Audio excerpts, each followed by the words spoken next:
Hola, buenas tardes amigos. Hoy un nuevo programa X Debate ahí, en X Java ahí, además sobre un tema muy interesante porque es recurrente no solo en el mundo de la inteligencia artificial y en el mundo tecnológico, sino evidentemente en el mundo matemático, científico y en general. Y bueno, una figura apasionante que puede ser que haya mucha gente que desconozca, depende el ámbito no es por todos conocido, pero es raro la persona que no conozca sus teorías y su impacto y su implicación en ese sentido y quede como fascinado, ¿no? Por lo que supone. De todas maneras, para explicarlo, para debatirlo, hemos traído a tres ponentes o speakers, como prefiráis, de lujo, habituales colaboradores nuestros, tanto en redes sociales, pero también en X Papers, en otros debates y en otras X Talks ahí, ¿no? Tenemos a Alfonso. Hola, Alfonso, ¿qué tal? Hola, Plácido. Un gusto estar por aquí. Muchas gracias por la oportunidad y gracias por plantear un tema tan interesante. Tenemos también a Rubén. Bueno, ahora luego os presentáis en un minuto un poquito más en profundidad antes de entrar en el tema, ¿no? Hola, Rubén, ¿qué tal? Hola, buenas tardes, noches. Sí, ¿no? Un Bueno, placer de nuevo estar aquí contigo. hoy comentabas en redes sociales, bueno, hoy en Twitter, ¿no? Que estabas, claro, ante el nivel de alguno de los ponentes, bueno, y que nosotros, bueno, yo entiendo que no somos expertos o yo no, de Gödel, pero sí que es una figura que me apasiona, pero estamos, por eso hemos traído diferentes conocedores de diferentes áreas, desde la matemática, la tecnología, bueno, tú que estás en el ámbito del derecho, ahora nos explicarás a qué te dedicas, pero bueno, un apasionado de todos estos temas como nosotros. Entonces, momento de disfrutar, porque es un tema de verdad de los que es apasionante. Entonces, sin problemas, Rubén. Estamos los dos en el mismo barco igual. Y bueno, tenemos ahí a Jorge, que tuvo su X-Talk. Hola, Jorge, ¿qué tal? ¿Qué tal? Plácido, muchas gracias por invitarme una vez más. Y bueno, y saludar también a mis contertulios que no son los moderadores, como Plácido, que tiene un doble papel en este momento. Sí, porque ahí estoy como un doble papel entre lo que pueda opinar, que yo también aportaré mi opinión en este sentido, evidentemente desde lo que pueda conocer, porque es algo que muy controvertido. Realmente cuando profundizamos, ahora os voy a contar después de vuestra presentación un poco la experiencia al preparar el programa, pero si queréis brevemente, pero que la gente que nos conozca os pueda conocer en mayor profundidad a qué os dedicáis, un poco quiénes sois, para que, aunque algunos ya os conocen, pero bueno, para que los que no os conozcan, que pueda ser incluso este el primer programa que nos escuche, pues eso, quiénes sois, a qué os dedicáis y cuáles son vuestras pasiones o vuestro rol en el trabajo, etcétera, ¿no? Empezamos, si queréis, por orden, Alfonso, que es habitual, pero bueno, una breve presentación, Alfonso. Muchas gracias, Plácido. Yo soy Alfonso Ruiz, soy director del Colegio de Matemáticas Bourbaki. Soy matemático de profesión, pero mi vocación, lo he descubierto con el tiempo, es enseñar matemáticas, enseñar inteligencia artificial. Entonces soy full-time professor, le podríamos decir así. Y en la escuela, como comentabas, en la escuela Bourbaki, que además hemos colaborado estrechamente, tanto en cursos como en los programas de X Papers, haciendo contenido técnico, tanto desde la parte de Data Science, inteligencia artificial, evaluando papers, es decir, que desde las matemáticas, pero entrando de lleno en el campo de la inteligencia artificial, del Data Science. Y bueno, ahí hay tantísimo campo, ¿no? Y tanta necesidad de formar talento que estáis haciendo, desde mi opinión, una labor encomiable, ¿no? Y además bastante única porque pues es difícil, ¿no? Encontrar este tipo de formación y más en castellano. Así que agradecértelo y también que estés aquí, porque es difícil también encontrar gente que se atreva a hablar de estos temas, porque es cierto que son de un cierto nivel y a veces asustan un poco, pero también es necesario divulgar estos temas, ¿no? Y darlos a conocer, ¿no? Y desde diferentes ámbitos, ¿no? Y bueno, luego Rubén, explícanos un poquito tanto tu parte personal, profesional, como también la parte del oráculo, ese blog que... Sí, bueno, yo en realidad soy matemático amateur, porque yo soy abogado de profesión y soy coeditor de un blog que se llama La Máquina Oráculo, que tiene varias secciones. Una de ellas está dedicada a la inteligencia artificial y dentro de ella al deep learning, a la visión artificial, y estamos elaborando ahora otra nueva sección sobre el procesamiento natural del lenguaje. Junto a ello también estamos construyendo otra sección de metamatemática en las que estamos comentando en estos momentos pues, trabajos de Cantor sobre los números transfinitos y tenemos pensado hacer una serie de artículos en el futuro sobre el Entscheidungsproblem, problem, sobre el problema de la decisión de Hilbert y sobre el teorema de Gödel. Entonces, el teorema de Gödel o los dos teoremas de Gödel. Entonces, es que nuestra página, La Máquina Oráculo, pretendemos que sea una página dedicada a la cibernética y a los límites de dicha cibernética. O sea, a los límites de la mecanización del pensamiento, que es de lo que versa el Entscheidungsproblem, el problema de la decisión y el teorema de Gödel. Exactamente, bueno, ahí vamos a ver justamente que va a ser una de las cosas, es decir, que tiene que ver Gödel o Gödel, no sé cómo pronunciarlo de forma más correcta. En alemán, la O con una umlaut, con dos puntitos, es entre una O y una E, como en francés Pasteur, es Gödel. Sin embargo, Gödel es checo. Cuidado, ¿eh? Pero ese apellido pero es alemán, era alemán de hecho, de Bohemia. Él no era checo étnico, ¿eh? Es checo. Bueno, de todas maneras, el debate vamos a debatir más que la nacionalidad de Gödel o de Gödel. Bueno, quien lo considere correcto de una forma u otra, yo voy a pronunciar Gödel, pero se entiende exactamente igual. Pero una de las cosas interesantes será, como tú comentas, Rubén, realmente que tiene que ver, y eso lo comentaba Jorge, ¿no? Es decir, todos los teoremas de Gödel de incompletud con el tema de la inteligencia artificial, ¿dónde está ese punto de unión? Y realmente qué hay exactamente ahí, ¿no? Es decir, cuál es el impacto en muchos de los temas que estás comentando, ¿no? Porque hay un amplio campo que los toca de una manera o de otra, ¿no? Y entonces lo debatiremos, vamos a debatir justamente cosas como las que has comentado, ¿no? Y bueno, como comentaba Jorge, pues preséntate para quien no haya visto o escuchado tu X-Talks ahí, que tuvo mucho éxito.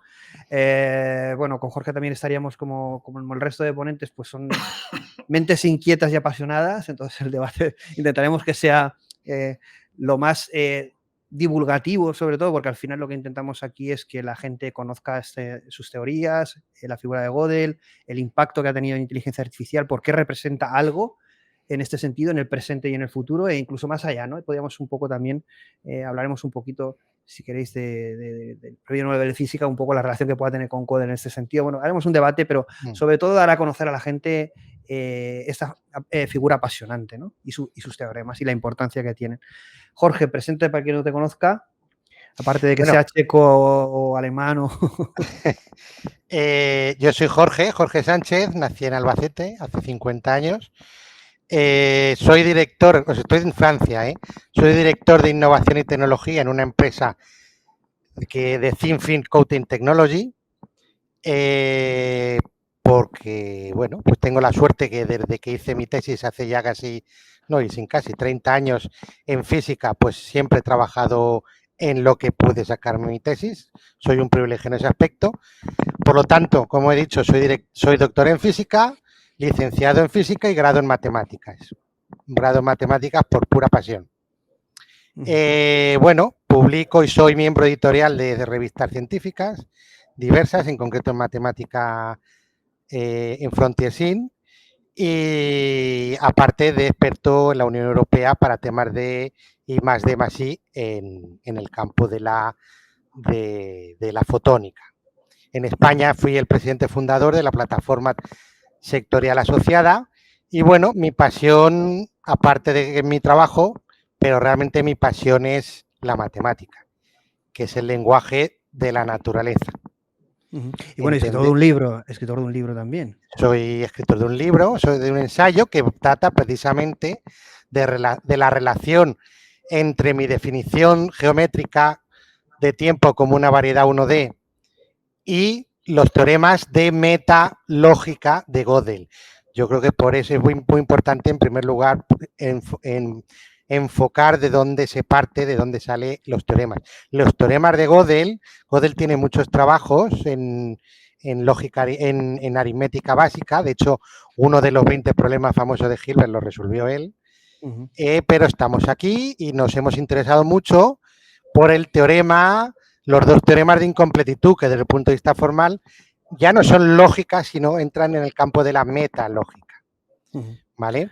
Y bueno, y digamos que tal es mi pasión, que podríamos resumir mi filosofía de la vida en una frase que se llama, que yo la cojo así, que yo soy un cooperatores veritatis per scientiam. Eso es mi filosofía de vida.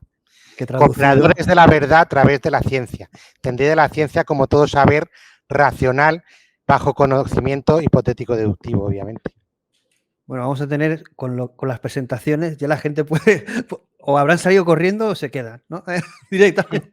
Pero bueno, hay nivel o mentes inquietas, ¿no? Hay neuronas en todos los ponentes. Entonces, bueno, voy a ir repartiendo preguntas. Vamos a, como hemos comentado, ver los teoremas de Gödel, pero sobre todo los de incompletud, y vamos a ver un poco la importancia de incompletitud de Gödel, y bueno, luego veremos la relación con el tema de la inteligencia artificial, con el aprendizaje, evaluaremos haremos referencia a un paper, qué es lo que supone en presente-futuro, y luego algunas cosas que están saliendo en el tema científico, un poco lo que está comentando Jorge, que implican muchas cosas a nivel de conocimiento, a nivel de ser humano, pero también a nivel de aplicabilidad, ¿no? O no, generaremos ese debate porque ese debate también existe y bueno, por eso os he traído aquí. También en una primera fase vamos a debatir sobre la figura de Gödel. Como bien comentaba Jorge, empiezo por ti, Alfonso. ¿Por qué a nivel matemático esa pasión por Gödel? ¿Qué es lo que dice exactamente que es tan importante, ¿no? Porque bueno, cuando yo no lo conocía, hace años y empecé a conocerlo, era como una figura clave, ¿no? Era algo como, podías moverte de diferentes áreas, pero hay una figura que tenía impacto por lo que decía, ¿no? Entonces, para la gente que no lo conoce, a nivel matemático, pero sobre todo a nivel divulgativo, ¿quién fue Gödel y qué propuso que es tan importante que a día de hoy estamos haciendo un programa sobre él? Yo creo que Gödel es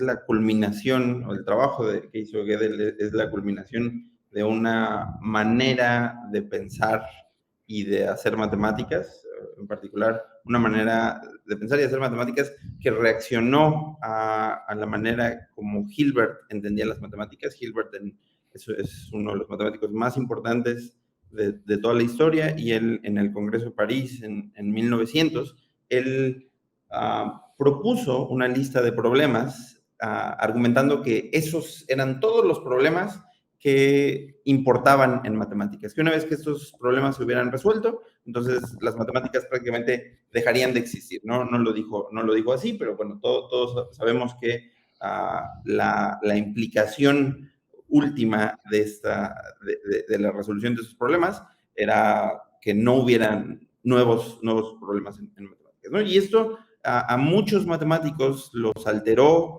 pero no solo matemáticos, ¿no? A muchos científicos en general los alteró. Hace rato Rubén mencionaba a Cantor, que aunque no es exactamente de la misma época, es un conjunto de matemáticos que reaccionaron ante esta forma simplista de ver las matemáticas, y se preguntaron si aquello que proponía o postulaba Hilbert era cierto, si las matemáticas eran un conjunto de enunciados que incluía todo aquello que era interesante, ¿no? Y entonces, a partir de ahí Cantor descubrió que hay números infinitos más grandes que otros, Turing descubrió el ADN de la computación y cómo esto se relacionaba con lógica matemática. Y yo creo que la culminación es tanto el trabajo de Gödel como el trabajo de Cohen. Cohen es posterior a Gödel, y Cohen propuso, yo pienso que uno de los resultados más importantes en matemáticas, que es la indecidibilidad de dos axiomas que son importantes para las matemáticas. Pero bueno, regresando a Gödel, demostró matemáticamente que enunciados tipo la paradoja del barbero, déjenme decirlo nada más, seguramente vale la pena que lo digamos por lo menos una vez. La paradoja del barbero es un barbero que afeita a todas las personas que no se afeitan a sí mismos, ¿no? Y entonces la pregunta es, ¿quién afeita al barbero? Por supuesto, esto parece un juego de palabras, pero si uno se pone a pensar en cuáles son las posibilidades, si el barbero se afeita a sí mismo, entonces no se debe de afeitar, si el barbero no se afeita a sí mismo, entonces se debe de afeitar. Esto es una contradicción, parece un juego divertido, o parece un juego de palabras, un trabalenguas, ¿no? Pero en realidad es un problema que tienen los lenguajes naturales. Pero uno esperaría, por lo menos hoy, que los lenguajes naturales tengan este problema, que tengan esta indecidibilidad, ¿sí? Y entonces Gödel demostró que en matemáticas, que los axiomas de la aritmética también contenían este tipo de enunciados, enunciados decidibles. Es decir, encontró una demostración matemática de que estos enunciados los podía... se podían formular, ¿no? Y entonces esto es terrible desde un punto de vista de Hilbert, porque esto no solamente dice que la lista de los problemas que él dijo, pues no es importante, sino que en algunos casos va a ser imposible para algunos problemas decidir si son verdad o no son verdad, ¿no? Entonces, Gödel, solo para concluir, pues es el enemigo último de Hilbert como superhéroe. Como determinista. Del formalismo matemático. Es el enemigo, es el aguafiestas de todo esto, y lo digo, por supuesto, como una broma, ¿no? A grandes... El método lógico axiomático. Bueno, realmente entendemos un poco, has hecho una muy buena presentación de la importancia que tuvo, porque al final cambió la forma de ver determinadas, en lo que acabas de comentar, ¿no? Como una paradoja a la hora de afrontar determinado conocimiento. Algo reduccionista se convertía en algo, de alguna forma, que podía considerarse irresoluble, y él luego había demostrado que era, de alguna forma, incompleto o incomplitud en ese sentido de que no podía resolverse. No sé si ahora cuando pasa Jorge o Rubén, que lo expliquen con otras palabras, yo me pregunto, ¿hasta qué punto las investigaciones de Lobachevsky y Bolyai en el siglo XIX, que afirmaban la indecidibilidad del quinto axioma de Euclides, no son un precedente en el ámbito de la geometría de los trabajos de Gödel en la aritmética? Sí, absolutamente, yo estoy de acuerdo. Son también un resultado de esa forma de rebelarse contra los axiomas matemáticos, en este caso los postulados de Euclides, ¿no? Sin duda alguna. Yo he oído hablar, bueno, era un ensayo personal en el que el autor hablaba de una suerte de matemática posmoderna surgida a finales del siglo XIX y en el siglo XX, que se contraponía con la matemática clásica, que tenía sus orígenes en el ámbito de los trabajos de Euclides, de la Grecia antigua. Entonces, por ejemplo, ponía de ejemplos los trabajos de Cantor, los trabajos de Gödel, los trabajos de Bolyai y Lobachevsky, y también los trabajos de Benoit Mandelbrot, en el ámbito fractal, cuando hablaba de estructuras matemáticas que tenían una dimensión no entera, que eran las fractales. Y entonces hablaba del surgimiento de una suerte de matemática postmoderna, y que los trabajos de Gödel se insertarían dentro de esta especie de revolución que tuvo lugar a finales del siglo XIX y durante el siglo XX. Y bueno, y Ander, ¿estás de acuerdo? Yo quisiera al super comentario a la super introducción de Alfonso, que me parece fantástica, quisiera añadirle dos curiosidades históricas, una un poco triste o romántica, como en el tiempo de Cantor, y era que la paradoja de Barbero le costó, en definitiva, la vida a Cantor, puesto que él había estado trabajando toda su vida en la teoría de conjuntos, y resulta que llega Russell, que es el que propone la paradoja, y entra en tal depresión que acaba suicidándose.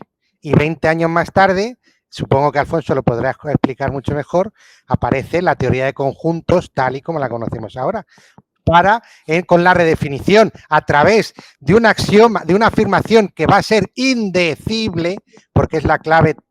Corrígeme, Alfonso, si me equivoco, la clave semántica de todo esto, y es que los dos teoremas de Gödel, uno de ellos dice que la indecibilidad de los axiomas no es un teorema. En Gödel hay dos teoremas de Gödel, ¿vale? En el fondo, que te dice que todo sistema aritmético recursivo que sea consistente, y la epistemología científica lo es, por definición, porque si no, podemos decir cualquier cosa. la definición de Decía- lenguaje, perdona, de lenguaje inconsistente es que cualquier afirmación puede ser válida. Eso no es cierto en ciencia. Luego es consistente. Entonces, todo sistema de ese estilo es incompleto. Y el segundo es que existen los axiomas, la indecibilidad de los axiomas no son un teorema, no son un teorema del sistema lógico en sí. Es decir, los axiomas, y enlazo con lo que ha dicho Rubén de Lobachevsky, tú vas a tener que partir de afirmaciones que son indecibles dentro del propio sistema, que se llaman los axiomas. Consecuencia inmediata, no todo puede ser demostrado por la ciencia, porque la ciencia, por el primer teorema, va a ser o bien consistente o bien incompleta, nunca los dos a la vez. Rebates ya de partida el positivismo. Bueno, ahí realmente yo creo que Gödel tiene la importancia en cargarse ese reduccionismo materialista, ¿no? Ese positivismo materialista de reducir a la realidad a algo conocido, ¿no? Y al final... Sí. Y permíteme el segundo puntualización sobre Hilbert, la lista de sus 20 problemas, le faltaba uno que no metió, que fue la conjetura Riemann.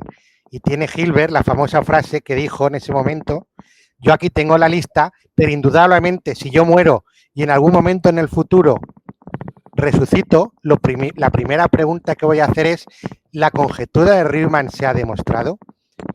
Pues yo personalmente puedo decir que sí, que se ha demostrado. Bueno, entonces uno de los trabajos, ¿no? Uno de los papers que has presentado, ¿no? Es decir, publicado. Que has publicado y que está pendiente, ¿no? De revisión o de... Estás, digamos, en el terreno de que la gente refute. Refute, y eso tiene que pasar un tiempo, pero bueno, hay un trabajo importante ahí sobre eso. Al final, como bien dice Jorge, si queréis, de alguna forma, Gödel, es decir, sitúa a la ciencia baja un poco del púlpito, ¿no? A la ciencia, o la sitúa es uno de los que lo bajan, sí. en un escenario un poco más humilde, o como en un reset para afrontar otra nueva perspectiva de la ciencia, que no sé, que yo analizando un poco el cientificismo que vivimos estos días, no sé si lo que hizo Gödel realmente está asumido por mucha gente que sigue no asumiendo lo que dice, en este sentido, ¿no? Que como bien decía a veces Jorge, pues bueno, si no es verdad lo que dice Gödel, que alguien lo demuestre y ya está, ¿no? Pero en definitiva limita lo que es la capacidad, ¿no? O la epistemología de la propia ciencia a la hora de obtener conocimiento, que luego esto lo veremos aplicado a la inteligencia artificial. Y no sé si en este sentido estás de acuerdo, Afonso, porque bueno, no quiero, porque vamos a hablar de Gödel, pero yo creo que esta misma, entre comillas, hostia recibida por la ciencia por parte de Gödel, o situarla exactamente desde otra perspectiva, es lo que ha ocurrido con el Premio Nobel de Física, donde realmente yo creo que ha sido aún mayor la hostia de realidad a la ciencia en este sentido, y decir, necesitamos una visión más amplia a la hora de abordar estos problemas y no un reduccionismo. Pero que esto es positivo, tanto para las matemáticas, para la ciencia, para el conocimiento, porque al final es el lenguaje de la ciencia, es las matemáticas, ¿no? En definitiva tiene que ser coherente, y todo esto se ha demostrado en este sentido, ¿no? Y si no, que venga alguien y demuestre lo contrario, ¿no? Ha sido un golpe. ¿Tú crees que ha sido realmente, evidentemente es positivo, pero si continuamos hablando de Gödel es porque estamos en ese punto en que el impacto ha sido brutal? Históricamente ha supuesto un nuevo paradigma, como lo va a suponer en física, pues todo lo que el premio de física, el premio Nobel, las teorías de Bell, pues han demostrado, ¿no? Y entonces esto es verdad que yo percibo, un poco también desde el desconocimiento, porque no es mi experiencia, mi expertise, pero como una cierta reticencia a aceptar lo que esto supone, ¿no? Es como, esto es cierto, pero lo que supone no lo asumo. Yo creo que la mejor manera de explicar estos teoremas de incompletud o incompletitud, nunca he sabido cómo se debe de decir. Sí, estaba buscándolo y ponía aquí incompletitud. Es incompletitud, sí. Yo creo que ese es un debate mucho más largo que el que vamos a tener hoy aquí. Pero digamos, añade una nueva capa de complejidad a los lenguajes formales, ¿no? Los lenguajes formales podemos pensar en un lenguaje de programación podemos, en un lenguaje particular de programación, podemos pensar en una máquina de Turing en general, podemos pensar en el lenguaje de primer orden en el que se escriben las demostraciones matemáticas. Es decir, si nosotros confiamos en que mediante un lenguaje formal nosotros podemos construir una función o podemos hacer una demostración matemática, entonces, bueno, yo estoy convencido de que la mayoría de los que estamos aquí y todo el mundo estará de acuerdo en que los lenguajes formales son la manera de transmitir el conocimiento, ¿no? Entonces, lo que hace Gödel es que añade una nueva capa de complejidad a los lenguajes formales, diciendo, los lenguajes formales tienen un problema muy similar al lenguaje natural que nosotros tenemos, ¿no? Y esto, por supuesto, que podría entenderse como una mala noticia para las personas que usan los lenguajes formales para transmitir el conocimiento, porque puede hacernos sentir que una teoría está inconclusa, ¿no? Porque habrá... Pero perdona que te interrumpa, Alfonso, porque esto yo creo que es bastante importante. Realmente, bueno, no es que sea perjudicial, lo que añade es una capa de complejidad en el sentido que para entender a lo mejor quizá los modelos de lenguaje necesitamos una capa por encima que sea recurrente, por eso lo de la recursión, la máquina de Gödel, que sea capaz de explicar ese modelo fuera de sí mismo, ¿no? Es decir, al final, que eso hay papers, ahora haré referencia al paper que hace alusión a todo esto, y es un poquito el que solo a partir del modelo lenguaje no sería suficiente, puesto que necesitaríamos algo que fuera capaz de explicarlo o darle interpretación al respecto, ¿no? Y de ahí se cuestiona el tema del aprendizaje. Bueno, luego haré referencia al paper que cuestiona todo esto, y ahí también empiezan a haber teorías de qué es la conciencia, si sería algo análogo a lo que Gödel propone, que es que al final es algo externo al propio sistema, ¿no? Es decir, por eso un poco se relaciona Gödel con la inteligencia artificial, con la conciencia, etcétera, ¿no? No sé si de una forma artificiosa o no sé si muy cogido por no lo sé, es decir, sí que hay papers y estudios, etcétera, luego lo comentaremos, pero lo que tú propones, yo creo que al final sí que nos da a entender que necesitamos algo más para poder gestionar de una forma eficiente, por ejemplo, los modelos de lenguaje, lo estamos viendo. La pregunta sería si es suficiente el propio modelo de lenguaje para gestionarse, mejorarse e incluso autoexplicarse, tomar conciencia de sí mismo. Solo hace falta una capa o necesitamos una capa superior. Según Gödel, evidentemente Gödel, no, necesitaríamos algo fuera de ese sistema, ¿no? Es decir, algo fuera del lenguaje. Sí. No sé qué pensáis sobre esto. Creo que se hablaba bastantes matemáticos sobre el papel de la intuición, que la tenía, por ejemplo, bastante desarrollada Ramanujan, porque Ramanujan jamás demostró la mayoría de sus fórmulas. Fue cuando estuvo en Inglaterra, bajo la presión de Hardy, tuvo que comenzar a demostrar algunas de las fórmulas que había publicado, pero no antes. Él decía que las había desarrollado por su propia intuición. Bueno, eso sí, la historia de este matemático, que bueno, yo me enteré por la película, pero luego estudié un poco su vida, y la verdad es que lo que dice Rubén es cierto, pero no sé si tiene relación con lo que estamos comentando. Pero ¿por qué? ¿Qué querías comentar al respecto? A ver, que yo eso me lo estudiaba. Bueno, el matemático lo dice, ¿no? Que bueno, que él realmente venía todo ese conocimiento.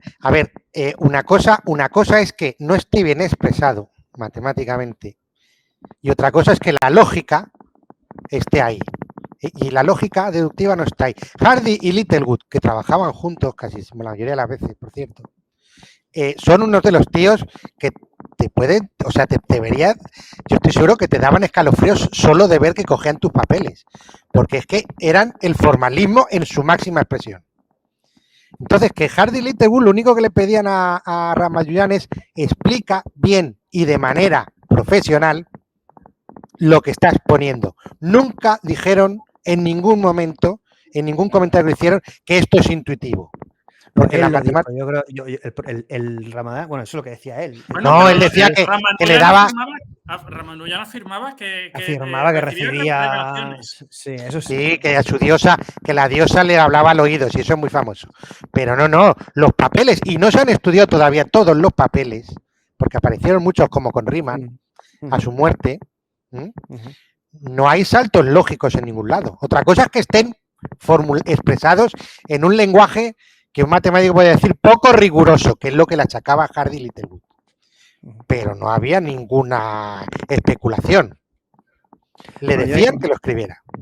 Bueno, yo no sé si creo que ese comentario nos ayuda a explicar la importancia que tienen los lenguajes formales, ¿no? O sea, ahí es donde quería llegar yo.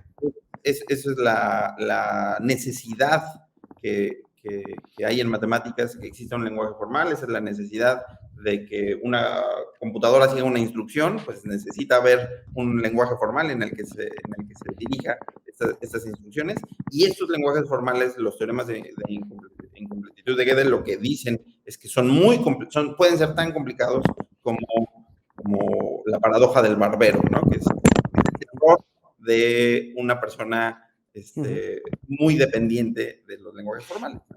Pero fíjate además, que la paradoja del barbero es el ejemplo de un sistema incompleto, puesto que se resuelve recogiendo un axioma complementario y haciendo una teoría nueva con ese axioma que no aparece en la teoría, porque no es un teorema, segundo teorema de completud. Te vienes de otro sitio, de otra disciplina, y estableces un axioma para ese cuerpo lógico. Impuesto ad hoc. Igual que el quinto axioma de Euclides, el axioma de los paralelas, también se impone ad hoc y es independiente de los otros cuatro. Pues eso establece el segundo teorema de Gödel. El segundo teorema de Gödel establece que la coherencia de un determinado sistema lógico axiomático solo puede ser demostrado con recursos de fuera del sistema. Un sistema de orden mayor que 2. Un sistema de orden mayor que 2. La coherencia simplemente dice que 0 no puede ser igual a 1. Creo que era Bertrand Russell que decía que si demostrábamos que 0 es igual a 1, entonces podíamos demostrar cualquier cosa. Es que es un lenguaje inconsistente, claro. Bueno, y ahí si queréis, por ir avanzando, pero hasta ahora bien, ¿eh? De todas maneras, no sé si nos entenderá mucho todo lo que se está comentando, pero hasta ahora bien, una primera introducción a lo que es Gödel y un poco la historia y lo que dice, pero evidentemente, ¿cuál es el impacto actualmente? Sobre todo, bueno, vamos a ver si queréis que Jorge nos comente el impacto en física, en matemáticas, bueno, Alfonso también en matemáticas, pero también evidentemente en inteligencia artificial, ¿no? Porque yo vengo del mundo tecnológico, luego... bueno, aunque me han apasionado otros temas, ciencia, filosofía, etcétera, pero al final, conoces esta figura y está relacionada, ¿no? ¿Por qué está relacionado Gödel con inteligencia artificial, ¿vale?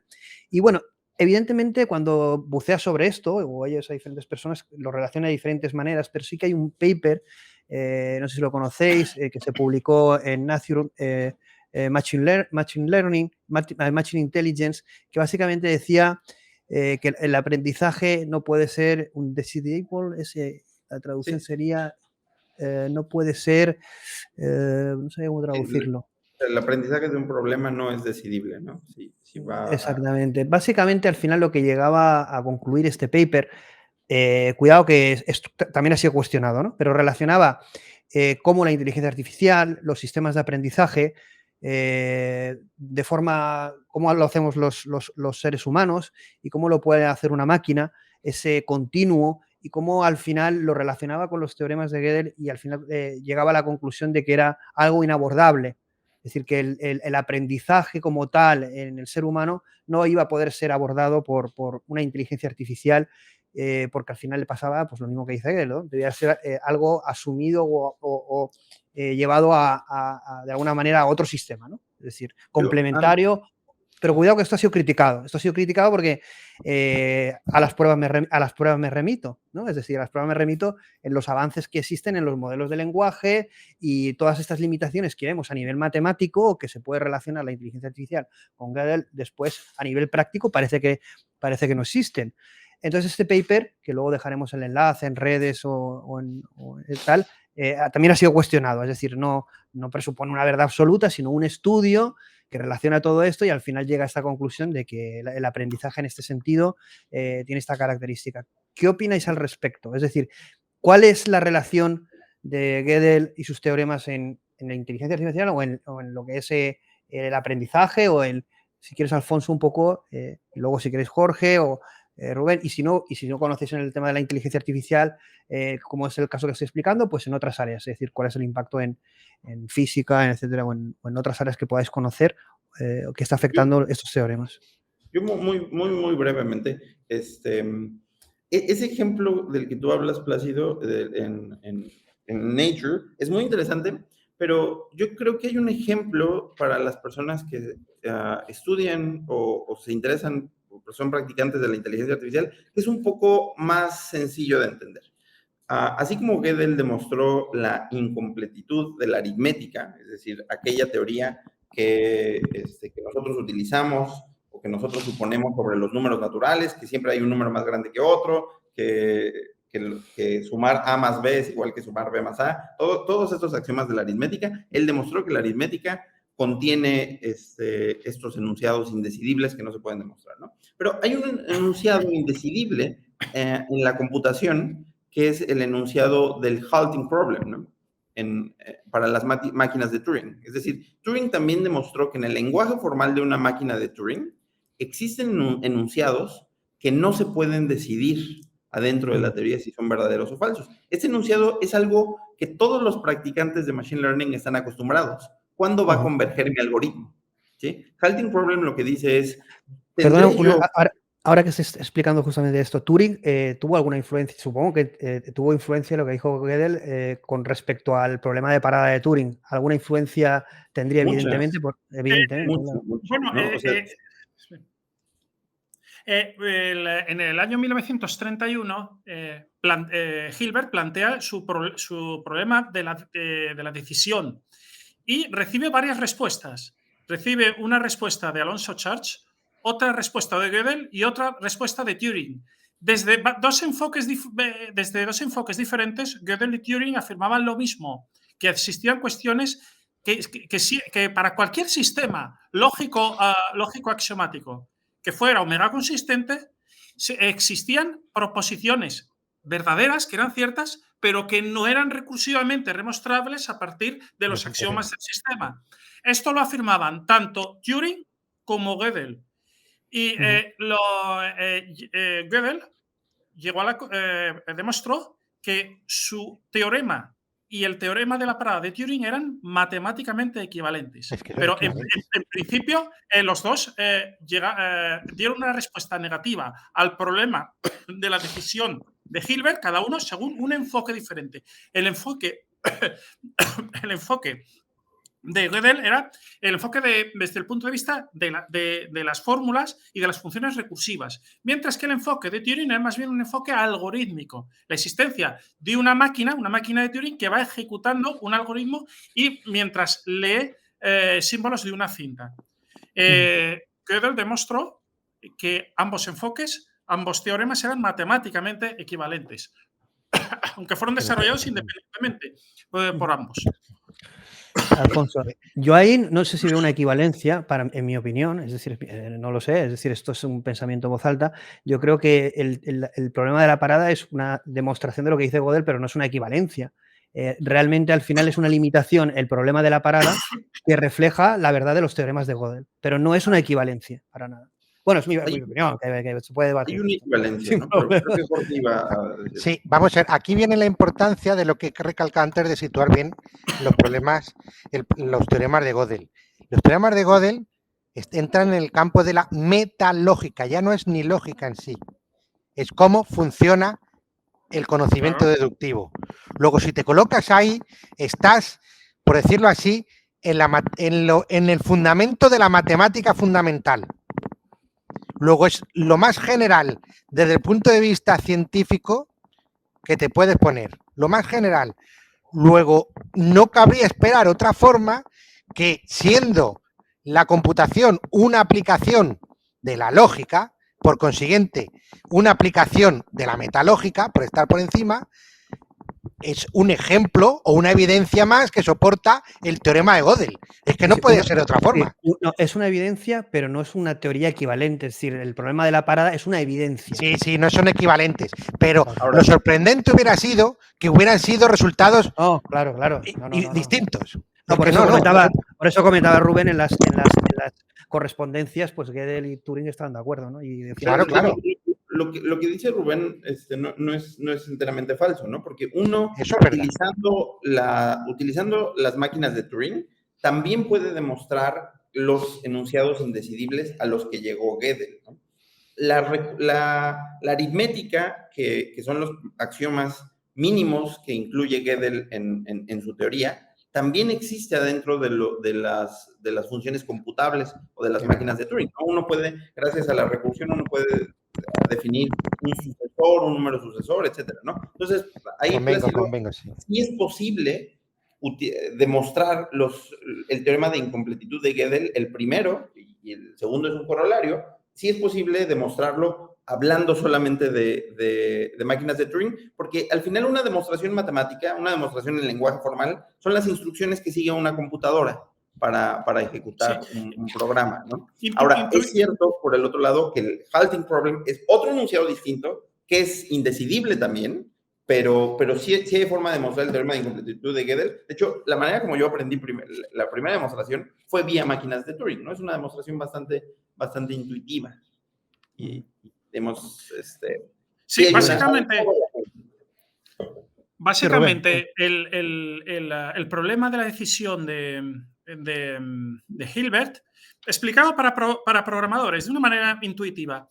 Es decir, podemos construir un programa de ordenador, un programa o una función, podemos construir una función booleana que reciba como entrada una determinada fórmula matemática. Si la fórmula es demostrable, devuelve valor 1. Si la fórmula no es demostrable, devuelve valor 0.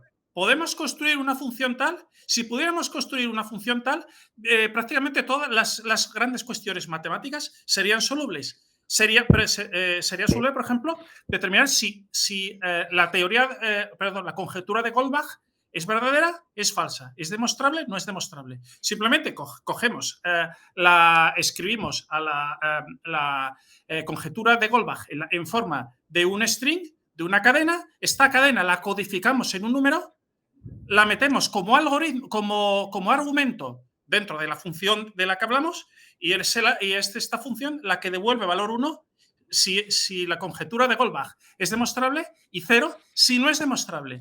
¿Podemos construir una función tal? Se preguntaba Hilbert. Pues la respuesta de Gödel y la respuesta de Turing es que no. No es posible. No es posible. Simplemente dejo esto para programadores. Simplemente una función que reciba como entrada, como única entrada, a un string, a una cadena. Y esta cadena, que sería un teorema, la codificamos en un número natural, en un entero, ¿no? La codificamos en un entero. Y este entero es el que sirve de argumento, de única entrada de esta función.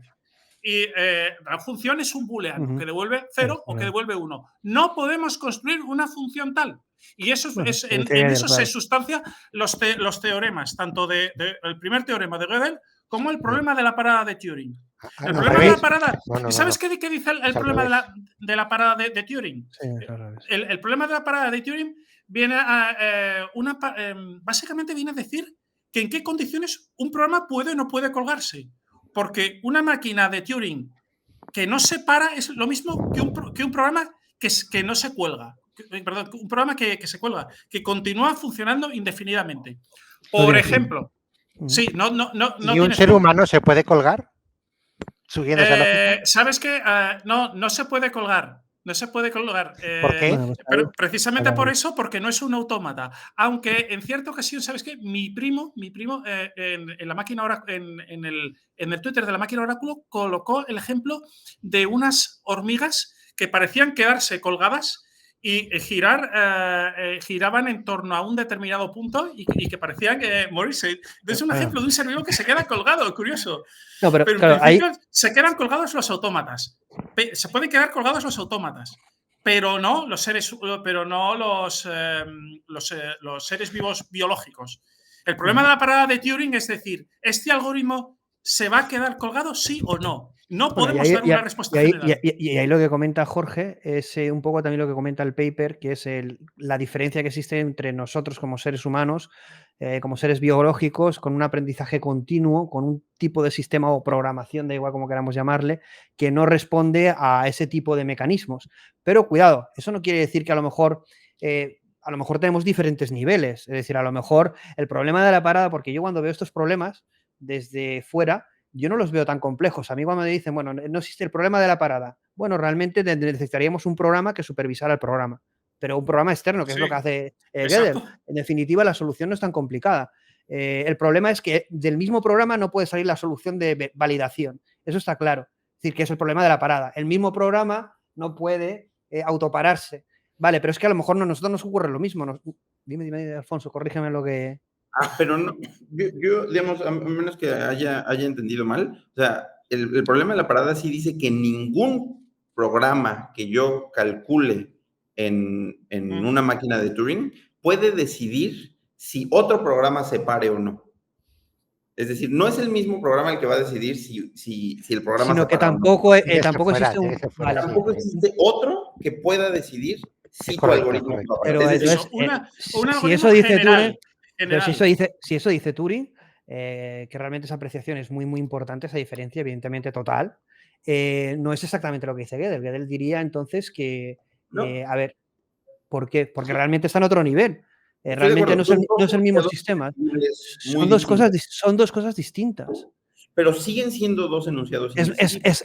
Es más restrictivo incluso el de Turing porque dice que incluso algo externo no podría validar al inicial, con lo que entonces es como si el inicial no es validable, ni siquiera algo externo es validable porque al final no es validable. En definitiva, no podemos generar una máquina de Turing que sea capaz de determinar que otra máquina de Turing va a parar o no va a parar. Es decir, al final hay un problema de parada, no es la analogía que ha hecho Rubén de un programa que se cuelga o no se cuelga y podemos poner otro programa que supervisa, sino que hay programas que no podemos saber si se van a quedar colgados o no. Claro, eso es lo que afirma. Ni construir un programa que sea capaz de determinar eso. El problema de la parada es ese, el de determinar si va a parar o no va a parar. Bueno, entonces el ser humano, ahí voy a la pregunta de Jorge, el ser humano no se para, por lo tanto, existe algo... Conclusión, existe algo que nos diferencia aquello que estamos aspirando, que es replicar al ser humano.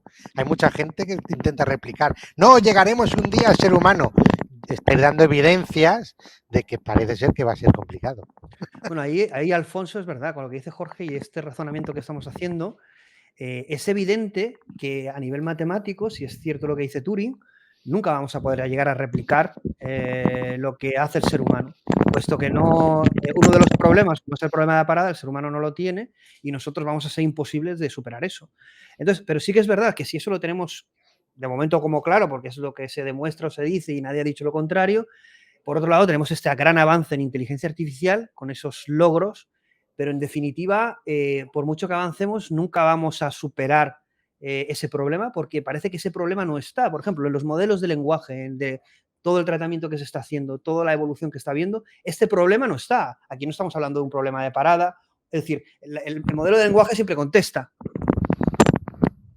No tiene problema de parada, por ejemplo. Pasa como los humanos, siempre contestan.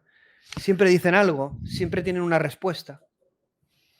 Bueno, yo particularmente lo que preguntas sobre si existirá una inteligencia artificial capaz de mejorar a los humanos o algo parecido, yo soy bastante casi cínico en este sentido. Yo pienso que sí, siempre y cuando planteemos correctamente el problema, ¿no? Es decir, si ustedes me dicen, ¿será posible que una inteligencia artificial mejore lo que hace un ser humano en esta actividad concreta?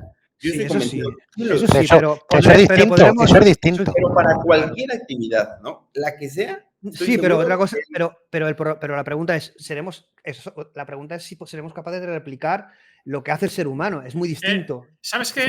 Es distinto, es completamente distinto. Roger Penrose en la Nueva Mente del Emperador demuestra utilizando el método diagonal, el método diagonal de Turing y de Gödel, el método de autorreferencia, demuestra, o cree el demostrar, de que un autómata no puede realizar reflexiones sobre sí mismo. Entonces, cualquier sistema basado en inteligencia artificial es un autómata.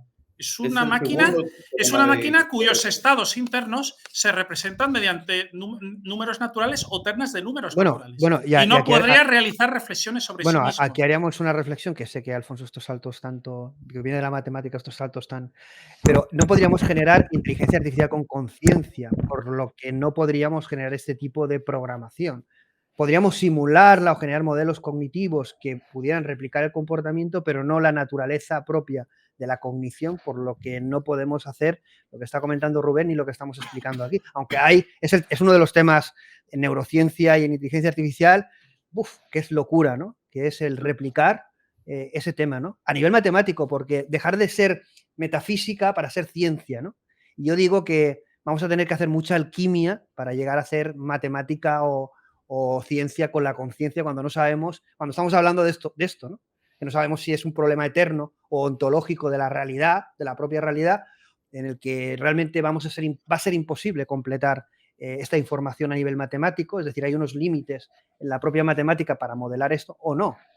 O a lo mejor hay un camino que nos permite simularlo, pero no podemos replicarlo. A lo mejor hay trucos, entre comillas, que nos permiten replicarlo, pero no estaríamos replicando el ser humano, no estamos replicando ese algo que hace único al ser humano. Estaríamos simplemente haciendo una falsificación, pero bueno, serviría. Desde el punto de vista útil. Una imitación. Falsificar todo lo que hace el ser humano, ¿no? O mejorar todo lo que hace el ser humano.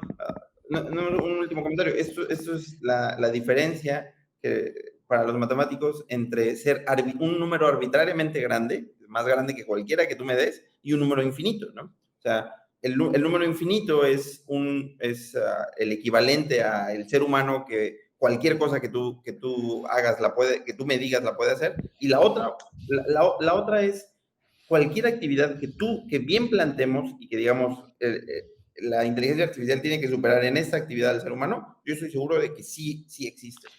Pero hay que definir qué significa superar. Si superar significa aumentar la eficiencia, sí, claro, pero ¿vas a replicar a un ser humano ontológicamente superior? No, imposible. No, eso no. No, ni ontológicamente superior. ¿Vas a replicar al ser humano? La respuesta es no. No, pero tampoco seguramente se busque eso.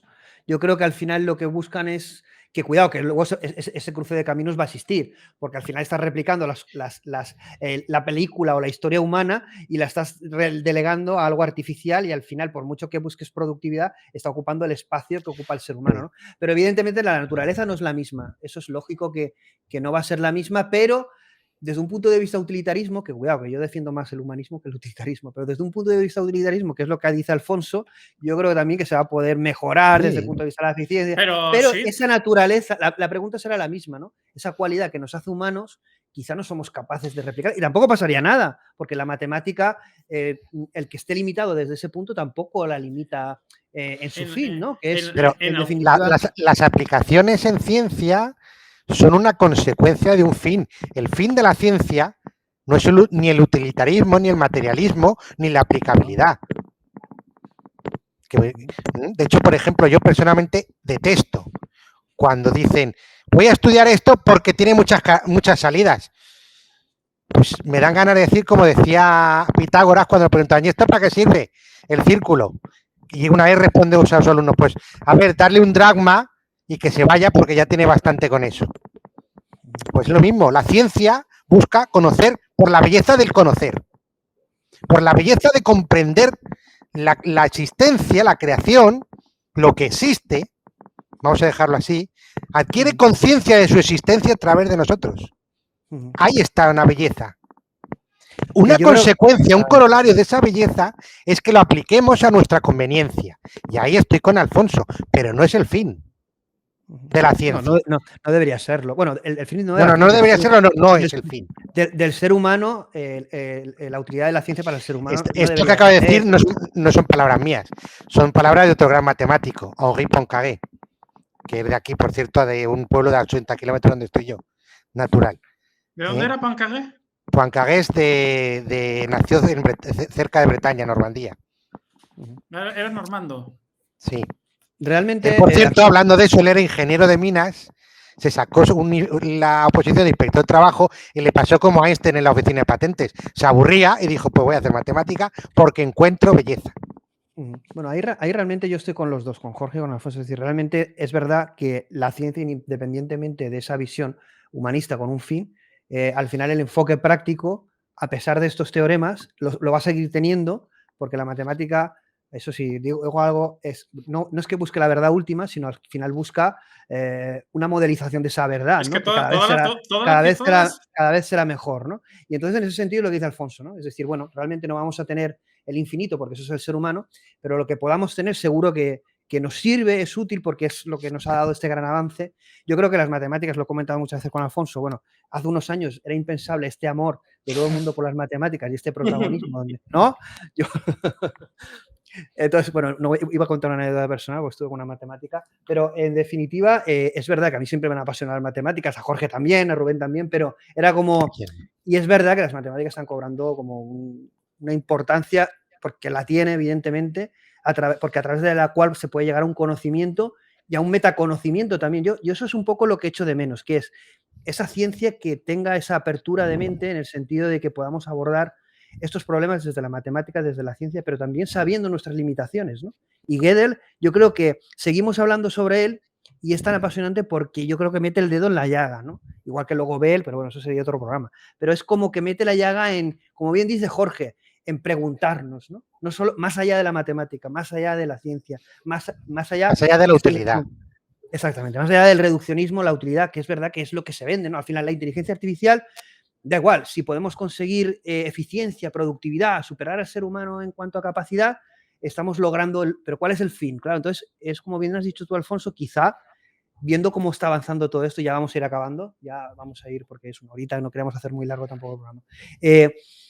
Al final, ¿esto dónde nos sitúa? ¿Dónde nos deja? Es decir, viendo todos los avances que hay en inteligencia artificial, esto lo comentábamos en otros programas, bueno, tú no estuviste en el State of AI de 2021, que vamos a hacer el 2022, pero comentábamos que el 2022, en ese programa comentamos que el 2022 iba a ser tranquilito, que viendo los avances que había en el 2021 iba a ser algo evolutivo la inteligencia artificial. Bueno, el 2022 ha sido una locura en inteligencia artificial, en avances y bueno, es una auténtica explosión que es imposible estar al día y es totalmente, bueno, una locura. Entonces, viendo esa locura y viendo también de lo que estábamos hablando, ¿crees que deberíamos, justamente lo que dice Jorge, no solo hablar de ciencia, sino hablar del fin, del propósito de todo esto? Porque es también bastante importante, porque si no va a llegar un momento en que, como bien dices tú, a lo mejor mejoramos en todos los apartados al ser humano, pero con esto estamos creando un escenario que no hemos sabido advertir las consecuencias porque íbamos sin propósito, sin destino, sin fin. No lo sé. Claro, al final tú dices, yo soy matemático, yo no... Eso para otro ámbito, ¿no? Pero bueno, ¿cuál es tu opinión en ese sentido?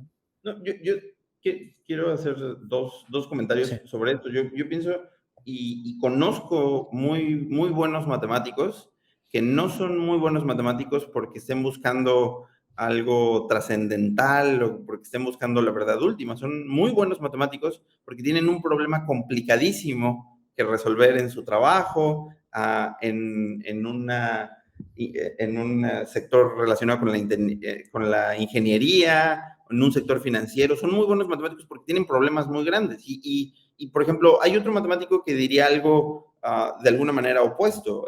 Vladimir Arnold, quizás uno de los mejores matemáticos del siglo pasado, un matemático ruso, dice que todas las matemáticas, todas las áreas de matemáticas, lo que buscaban al final no es una verdad última, sino buscaban relacionarse o con la teoría de números o con la industria de la guerra, es decir, todo lo relacionado con la termodinámica, etcétera, o con sectores financieros, me parece que era el tercero. ¿No? Puedo estar equivocado en esto. Bueno, un utilitarismo total. Ahí, ¿no? Hablaba Harvey. ¿No? Completamente. Y yo, en ese sentido, no tengo muchos, no tengo un gran problema con compartir, ese enfoque, con trabajar con alguien que simplemente esté interesado en resolver su problema, porque la vida es dura y digamos, no todos debemos de querer trascender y no todos debemos de buscar estos fines tan ambiciosos, ¿no? Hay otros muy modestos que son muy interesantes y que hacen buen eso sí. Hablaba La matemática es muy amplia y entiendo que habrá matemáticos de todos los perfiles, ¿no? Exacto. Y bueno, Gödel sí que ahí a lo mejor mete un poco el dedo en la llaga en esa hibridación de dónde están los límites, ¿no? de una cosa y de la otra y poder situarse. Pero bueno, yo comparto con Alfonso que habrá personas de todo tipo, que no tenemos que obligar. Cada persona puede estar de alguna forma cómoda en un rol, que bueno, es interesante siempre tener conciencia, aunque no te guste más un rol que otro, pero que bueno, es lo que dices tú, Alfonso, que al final cada uno toma su rol, ¿no? Decía Hardy que en... Ya vamos, perdón, sí, Johnny, ya, sí. y vamos a ir acabando. Bueno, luego os pregunto simplemente el titular vale. y... Vale, decía Hardy que en su opinión la teoría de números abstracta era la rama más romántica de las matemáticas porque no tenía aplicación práctica. Pues bien, Hardy se equivocó porque a partir de los años 70, exacto, se desarrolló la criptografía asimétrica que se basa en la teoría de números. Claro, pero que Hardy no lo preveía, decía que la teoría de números era la única rama de la teoría de las matemáticas que no tenía aplicación práctica. Pues se equivocó también. Todas la tienen. Bueno, antes de preguntaros el titular, Jorge, ¿quieres comentar algo a lo que estamos diciendo antes de ir acabando? No, sí, comparto en el fondo lo que decís. De todas maneras, la ciencia, ninguna rama de la ciencia busca una verdad última, puesto justamente por el teorema de Gödel, porque llegará un momento que será incompleta. Llegará a afirmaciones que no podrá demostrar. El intentar buscar una verdad última en cualquier epistemología científica ya por de pronto ha cerrado el tiro, puesto que la propia ciencia, a partir de Gödel, te dice que eso, o sea, que todo sistema es inconsistente o incompleto, ya está. Bueno, vamos a ir preguntándonos ya para cerrar el titular. Yo, Alfonso, vamos a ir en el mismo orden, Alfonso, Rubén, y luego acabo contigo, Jorge. Alfonso, justamente te haría la pregunta y a ver qué titular me das sobre esa reflexión que hacen sobre ese paper, el paper ese que te he comentado antes sobre la indecibilidad del aprendizaje que relacionaba a Gödel. Al final, la crítica que le hacían es justamente que, bueno, realmente eso tiene un enfoque teórico, pero a nivel práctico la inteligencia artificial está demostrando que está por encima de eso, ¿no? Porque al final dices, bueno, eso puede ser verdad, pero viendo los resultados que estamos teniendo, claro, viendo lo que está consiguiendo la inteligencia artificial, tanto a nivel macro, incluso aspiraciones en cuanto a lo que va a poder hacer o intentar hacer, pero también, como bien dices tú, en pequeños problemas, todo lo que está pudiendo afrontar, como estamos viendo todo el tema de las proteínas con AlphaFold, bueno, que meta replicado, es decir, cosas que no podíamos ni imaginar. Y bueno, no voy a poner miles de casos, es decir, tanto hacia abajo como hacia arriba.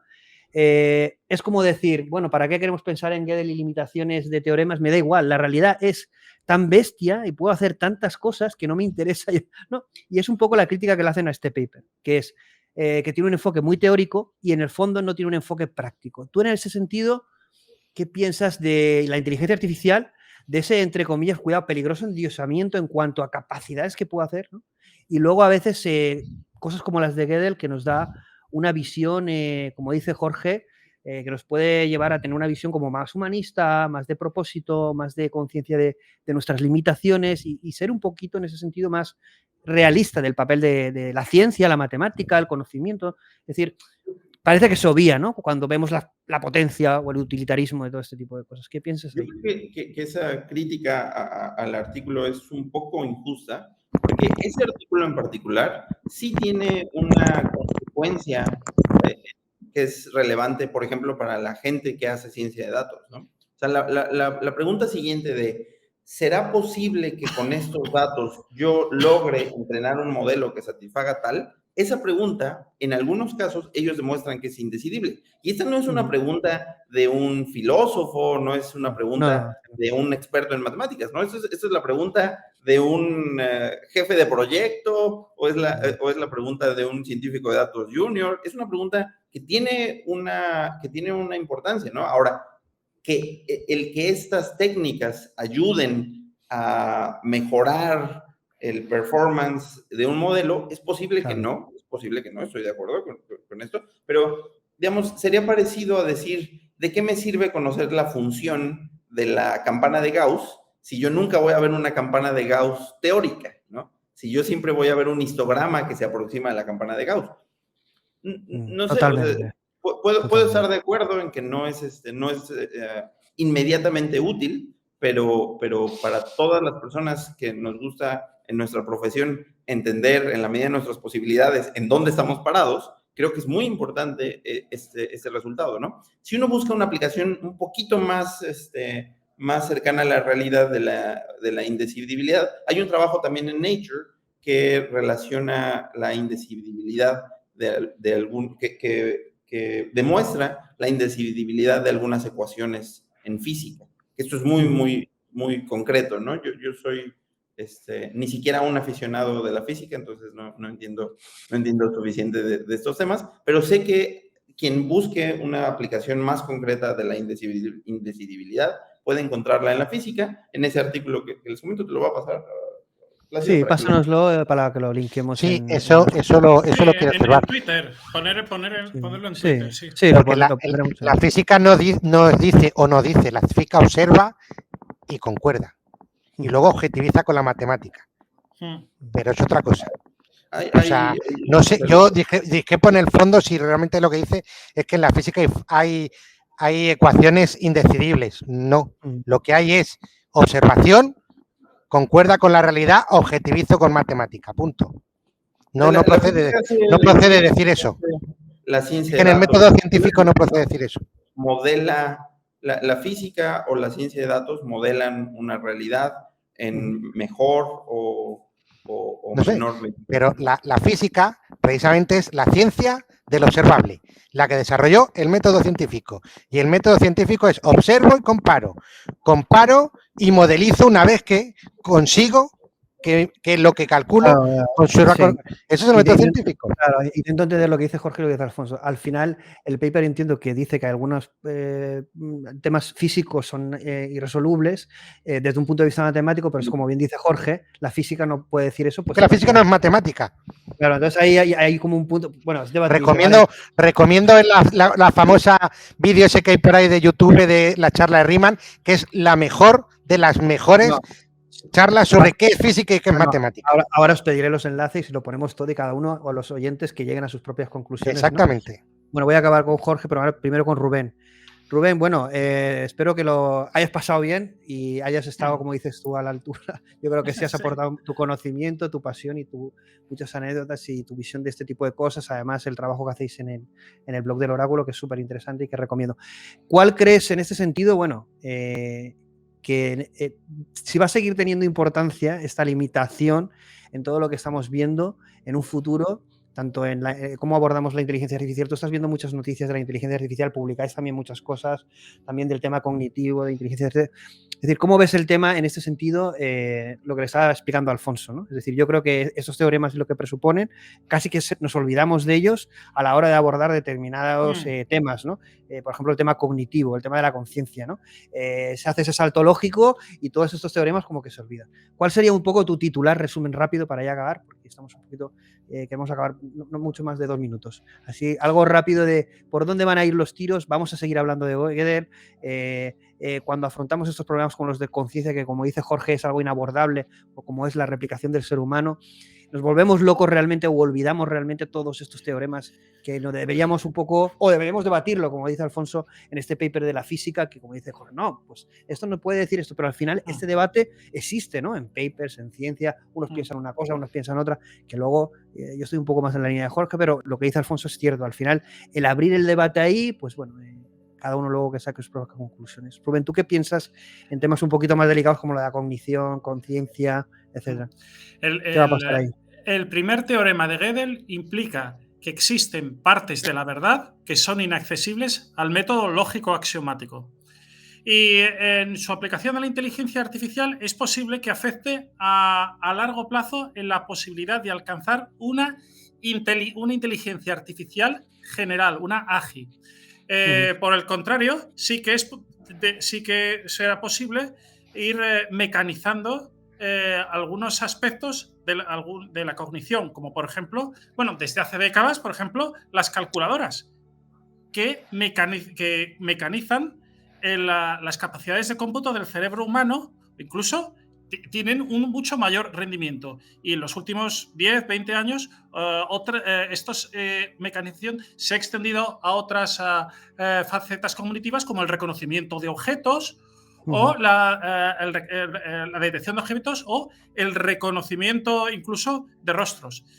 Pero en mi opinión, los dos teoremas de Gödel afectarán a la capacidad que tiene una máquina de tener reflexiones sobre sí misma y, por lo tanto, al objetivo de alcanzar la inteligencia artificial general, que es una de las metas del siglo XXI.